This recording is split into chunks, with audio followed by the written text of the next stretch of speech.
आज आके लोगों को रोड की कहते हैं जी, रोड के मसले आप क्या लेके आएंगे शहर के लिए?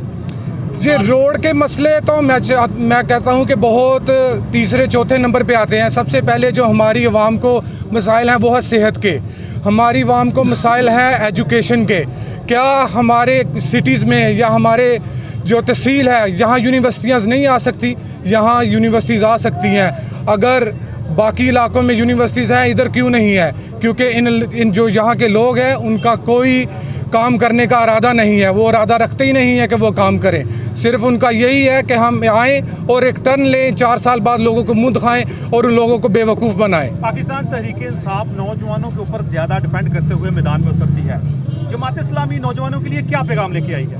मैं समझता हूँ कि जमात इस्लामी जो है ये रियल में नौजवानों की जमात है और इसीलिए उन्होंने मुझ पे एतमाद किया, क्योंकि मैं अल्हम्दुलिल्लाह नौजवानों को रिप्रेजेंट करता हूं इनको।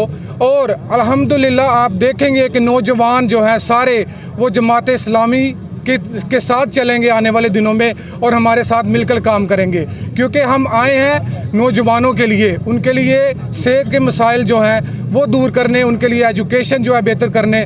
और अल्हम्दुलिल्लाह हम काम करेंगे ताकि वो उनको दूर दराज ना जाना पड़े। आज भी लोग लाहौर जाते हैं, कराची जाते हैं काम करने के लिए नौजवान, उनको यहाँ जो है इंडस्ट्री ला के देंगे ताकि उनको पता चले कि हमारे इलाके में भी लोग ऐसे हैं जो काम करना चाह रहे हैं।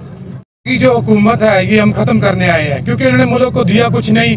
ये आज भी सारे जो कागजात नामजदगी करवा रहे हैं, कोई भी इनमें से आप देखेंगे सारा इस जमात में कभी इस जमात में, इनका कोई मंशूर नहीं है, इनके पास कोई काम करने के लिए कोई इरादा नहीं है। ये सिर्फ अपने इक़्तिदार के लिए आते हैं। इंशाल्लाह जमात इस्लामी ने मेरे जैसे नौजवान पे भरोसा किया है और इंशाल्लाह मैं उम्मीदों पे पूरा उतरूंगा और ये करके दिखाएंगे कि कैसे ये हमारा हल्का जो महरूम है इसको हम इंशाल्लाह आने वाले दिनों में बिल्कुल चेंज कर देंगे। जहाँ जो सहूलियत नहीं मिल रही, कुछ भी नहीं मिल रहा, वो हम इंशाल्लाह जमात इस्लामी जो है लेके आएगी और बताएगी कि ये जो लोटे हैं इन लोटों को हम परमानेंट जो है वो दफन कर देंगे इंशाल्लाह।